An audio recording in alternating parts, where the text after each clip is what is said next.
Buenas noches, estamos en otro jueves de gestión cultural.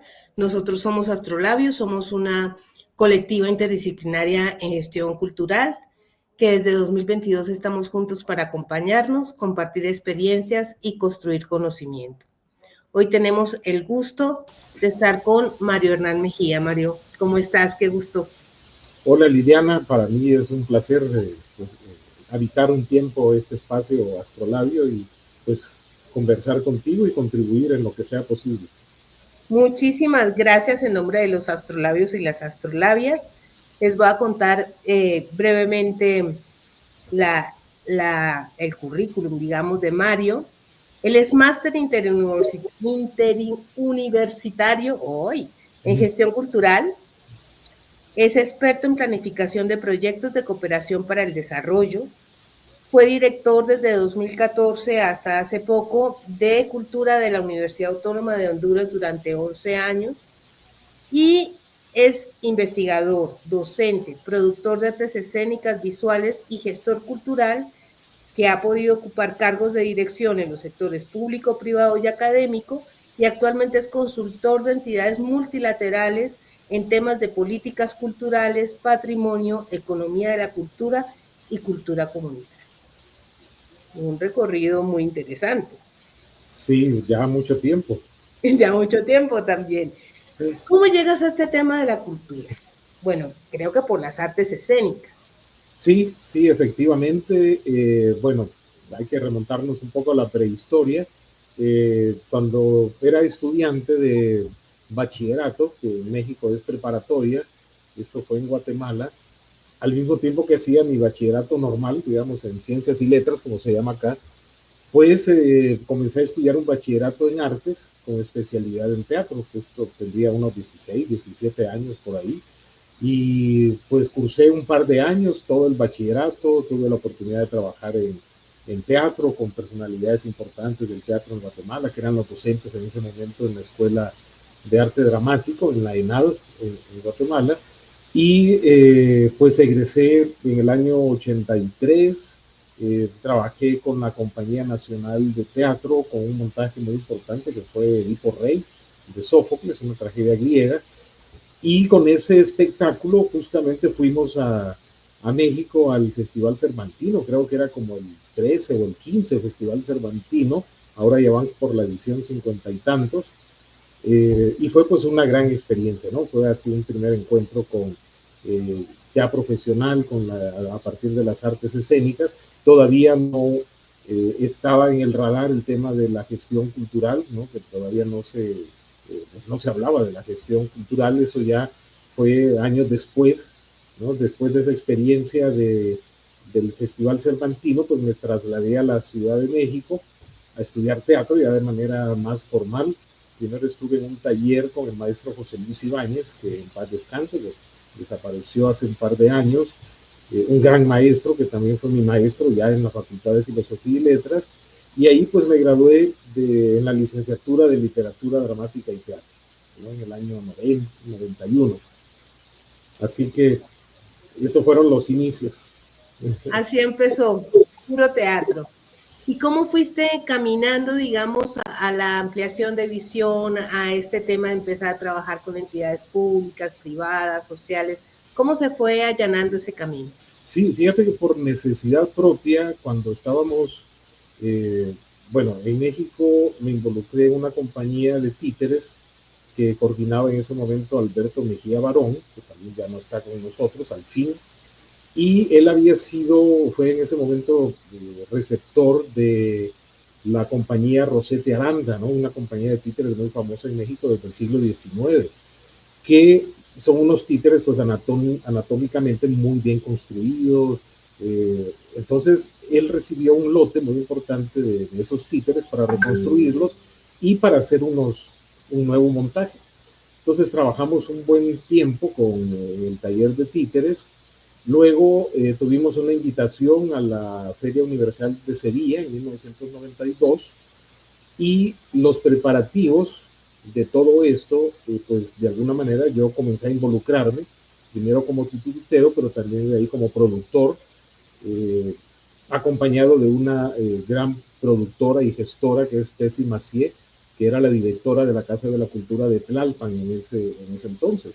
Entonces yo pensé a trabajar pues muy de cerca con Tessie en los temas de producción, organizar carpetas, promocionar los espectáculos, venderlos, hacer notas de prensa, y ahí fueron mis inicios en el tema de gestión cultural, ¿no? Empecé a hacerme cargo de esos asuntos, digamos, organizativos, de producción.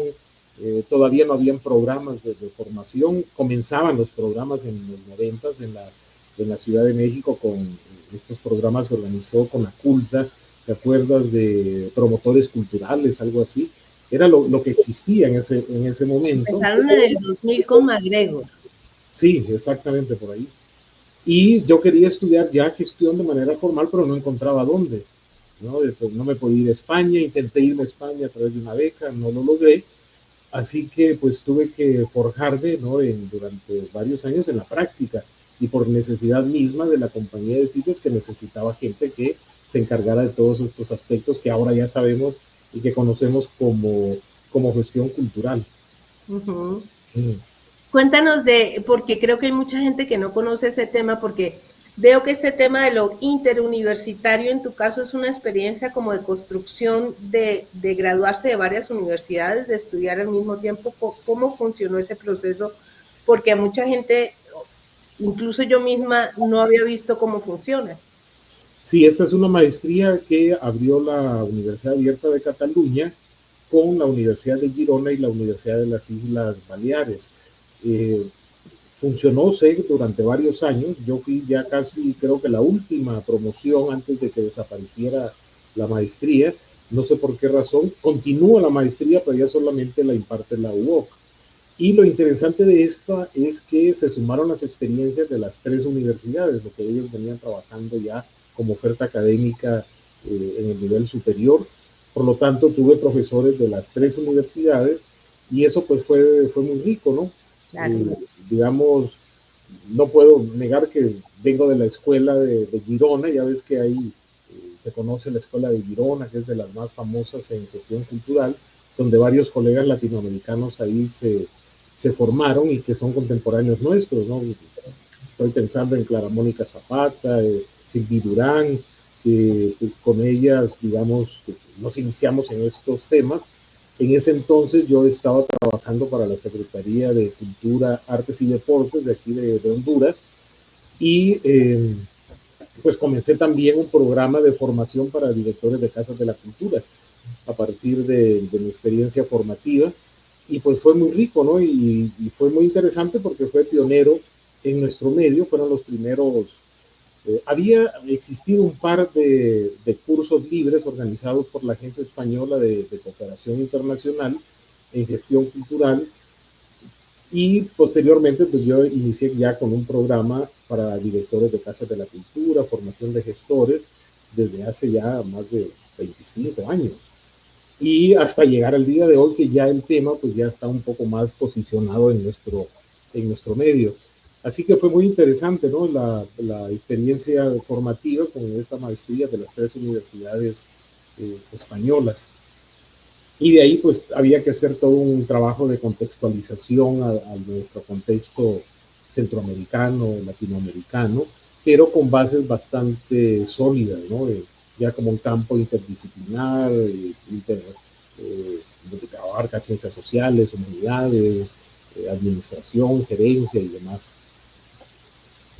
Muy interesante, no conocí ese programa, fíjate. Hasta ahora, por eso te preguntaba. Y si entramos a las experiencias, ya nos has contado un poco lo que fue llegar al Cervantino, joven, profesionalizarse un poco, este tema de los títeres deconstruidos. Pero si entramos ya en el progreso de estas dinámicas, un par de experiencias que nos cuentes que hayan sido centrales en tu formación, en tu visión de la gestión, en todo aquello que has realizado.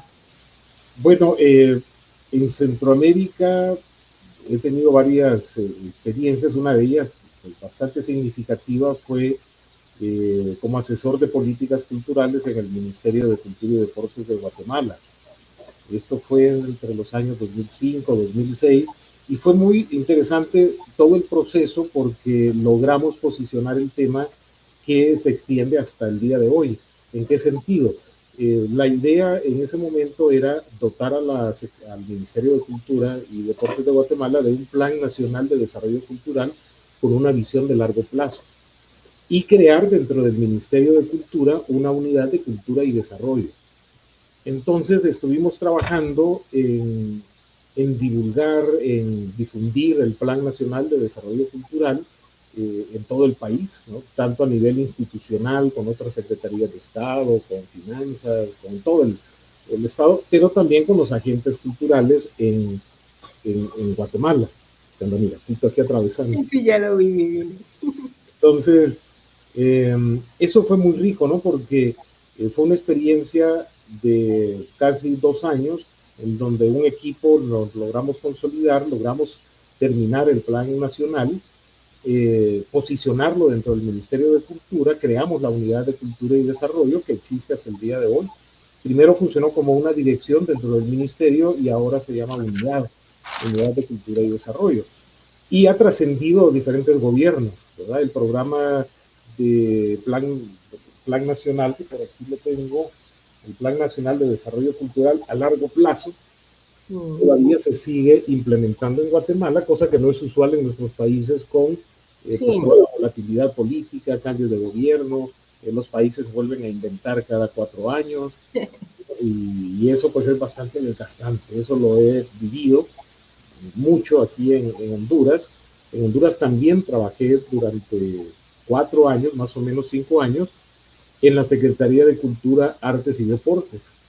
Yo fui el director de planificación y evaluación de gestión, y también trabajamos el tema de políticas culturales, trabajamos un plan nacional de cultura, pero al cambiar los gobiernos vuelve otra vez el país a reinventarse, ¿no? Entonces la continuidad en los procesos de construcción de políticas en nuestros gobiernos es realmente bastante duro, ¿no?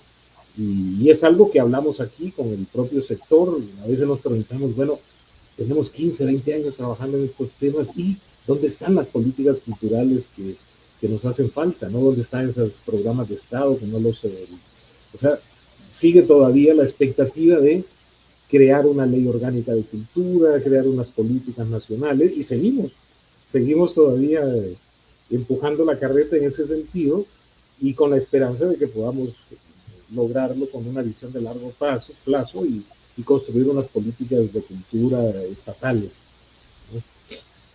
Claro, es que también no solamente este tema de que cada que se reinventa, cada que hay un cambio de gobierno se reinventan los temas, sino yo creo que hay otro problema en la mitad, y es que cuando los gobernantes creen que la cultura es importante pero que no requiere recursos porque o los puede trabajar educación o todo tiene que ver con todo, o no.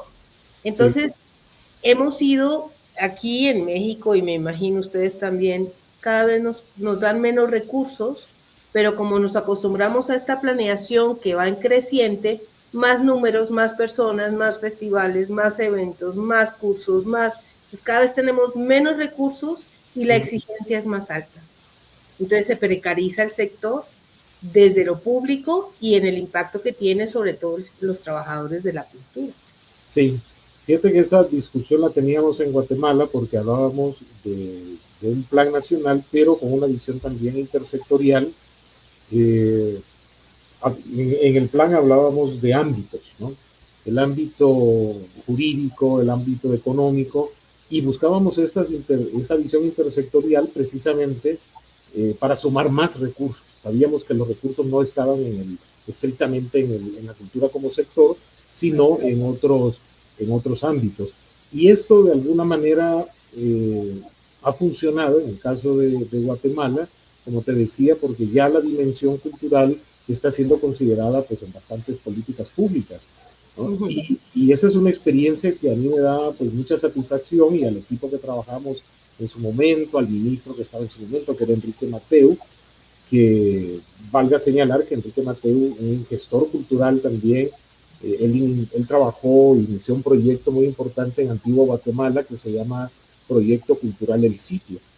Y de ahí pues lo llamó el presidente para que se hiciera cargo de la cartera ministerial. Entonces él, muy comprometido con su trabajo, lo tomó muy en serio, se rodeó de muy buena gente y se hizo un trabajo pues bastante arduo con esas intenciones de solventar, ¿no?, los cambios de gobierno. Y creo que se logró en gran manera con una visión muy importante que seguimos trabajando nosotros en la región, que es la visión de cultura y desarrollo. Vincular los temas culturales a los procesos de desarrollo en la planificación urbana, en el ordenamiento territorial, en los vínculos de cultura y turismo, por ejemplo. Y creo que esa es una clave, fíjate, pues para visibilizar más la dimensión cultural del desarrollo, esos vínculos con otros sectores. O como dice Alfonso Martinel, ¿no?, la necesidad de dialogar el sistema cultural con otros sistemas, con el sistema de salud, con el sistema de planeación urbana, etc. Y si vamos a los aprendizajes, ¿no?, estos aprendizajes centrales que han permitido, digamos, estructurar esta mirada de cultura y desarrollo, la transversalidad, lo intersistémico, etcétera, ¿qué nos contarías? Mira, bueno, hay mucho que decir ahí. Hace un par de años en la universidad venimos organizando hasta el año pasado un seminario internacional cada año, ¿no? Hicimos 12 ediciones de seminarios internacionales abordando diferentes temáticas cada uno de esos años. Y en el seminario del año pasado, del año antepasado, 2023, en una de las mesas estábamos hablando de que el modelo de difusión cultural como tal ya se mostraba como bastante agotado y que era necesario pues ponerlo a dialogar, digamos, el tema cultural con otros, posicionar la cultura en unos debates más amplios, es decir, más allá de los propios sectores tradicionales, de las artes, del patrimonio, y avanzar más en el enfoque intersectorial, en el cual, lo que te decía, la dimensión cultural esté presente en el sistema educativo, en la salud, el medio ambiente, la seguridad, ordenamientos territoriales, etcétera. Creo que hay que avanzar por ahí. Pero también sin descuidar la cultura como sector de la vida social, y las artes también como un sector específico de la vida social. Creo que hay que trabajar en esa doble vía, ¿sí?, en la intersectorialidad, pero no tanto, por así decir, para que no se diluya, porque a veces cuando hablamos de la dimensión cultural del desarrollo, se puede diluir lo cultural, que quede nada más como anecdótico o como un marco referencial. Claro. Por eso es que hay que trabajarlo también como un sector de la vida social, con sus propias reglas, como un campo específico, con sus propias dinámicas, y como un fortalecimiento a los agentes que están presentes en ese sector, pero sobre todo con una visión de poner al alcance ciudadano pues más bienes y servicios, mayores condiciones de acceso y sobre todo de participación. Creo que hay que trabajarlo en las dos vías, podríamos decirlo, como sector de la vida social y como una dimensión que está presente en los otros campos de la vida política y social de las sociedades. Sí.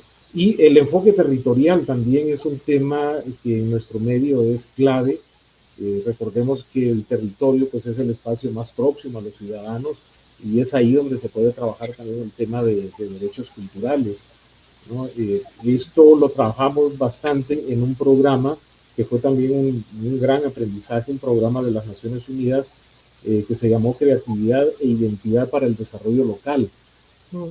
Fíjate que este programa, en el cual participaron 6 o 7 naciones del sistema de Naciones Unidas, fue un fondo de España que se colocó en el sistema de Naciones Unidas para contribuir al logro de los objetivos de desarrollo del milenio, ¿no?, que fueron objetivos antes de los desarrollo sostenible. Entonces, en Centroamérica se implementaron 3 programas conjuntos, uno en Costa Rica, uno en Honduras, el otro en Nicaragua. Y hubieron algunos momentos en que tuvimos contacto, los 3 programas conjuntos, sobre todo en temas de formación de gestores.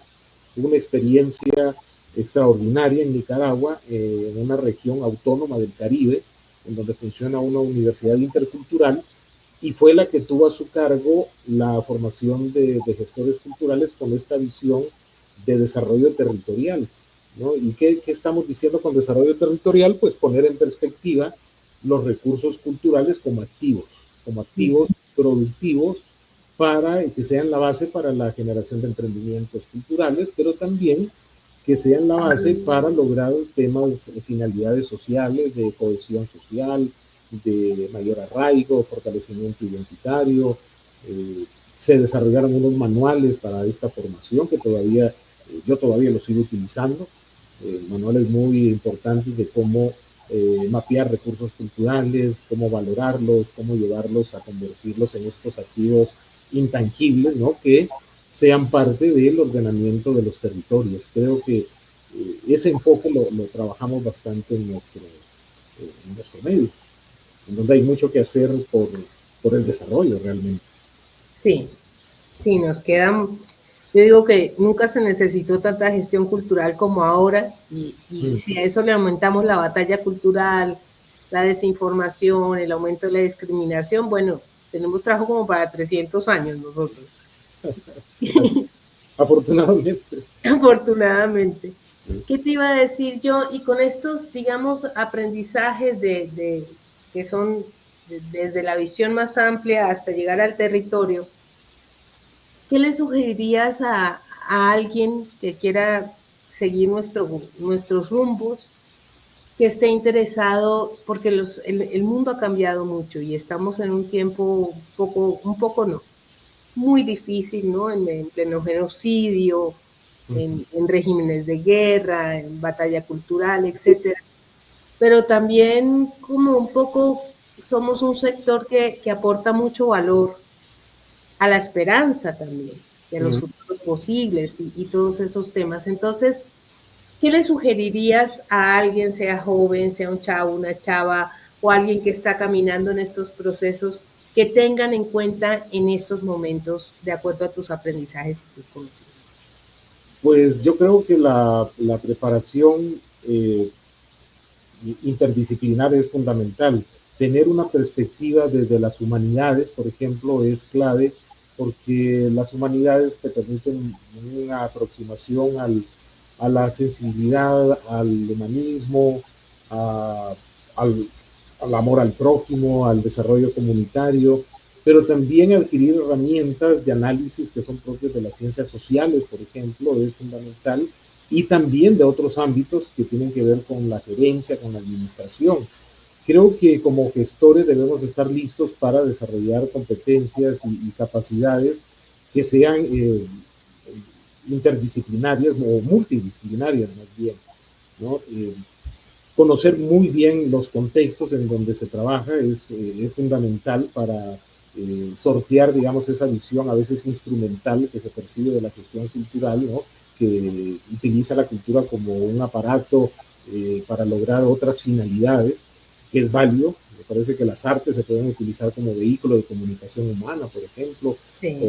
o también la cultura, es válido hacerlo, pero sin perder de vista que la cultura, además de ser un medio para el desarrollo, también es un fin en sí mismo, en el sentido de que los sistemas culturales están conformados por valores, pues los valores siempre están en movimiento, hay cambios, ¿sí? Entonces, esta formación, digamos, en estos ámbitos me parece que es clave, y desarrollar pues una sensibilidad de sentido pues de que estamos haciendo una labor en beneficio de los demás, de nosotros, ¿no? Damos de nosotros mismos, a veces tras bambalinas, buscando un beneficio individual o colectivo de las personas, ya sea un pueblo originario, una comunidad, y eso implica también un sentido ético de las cosas, ¿no? Porque recordemos que hay aspectos de la cultura que son gestionables, pero hay otros aspectos de la cultura que no lo son, que tienen que ver la cultura como un aspecto constitutivo de las personas, ¿no? Entonces hay aspectos que hay que tener mucho cuidado y tacto para poder abordarlos, ¿no? En términos de proyectos de gestión o en términos de intervención en una comunidad o en un territorio. Entonces yo exhortaría a esta formación multidisciplinaria, fundamentalmente en las humanidades, ciencias sociales y ciencias administrativas también, que son claves para poder desarrollar proyectos y hacerlo con eficiencia, con sentido de uso de recursos y con una racionalidad que también se necesita hacer, ¿no? Por ahí. Por ahí. Muy bien. Pues creo que hemos cubierto todos nuestros temas. No sé si hay algo que quieras agregar, algo que haya quedado en el tintero, algo que nos quieras comentar, que pueda abonar a esta exploración que estamos haciendo para construir conocimiento desde la experiencia sobre la gestión de lo cultural. Pues tal vez agregar que, como decía nuestro querido colega, maestro Edward Miralles, que también ya desaparecido, él decía que la cultura se está convirtiendo cada vez en un tema más importante en el contexto de las políticas públicas, que no puede dejarse exclusivamente a las políticas culturales, ¿no? Que por esa misma importancia era necesario o era ver que cada vez las políticas públicas ganan más relevancia en su formulación. Esta dimensión cultural está siendo cada vez más presente en los planes de desarrollo y comienza a aparecer formulada como un componente transversal, pero también como un sector específico, como hablábamos hace un momento. Y por lo tanto, tener en cuenta que van a surgir diferentes formas del desarrollo.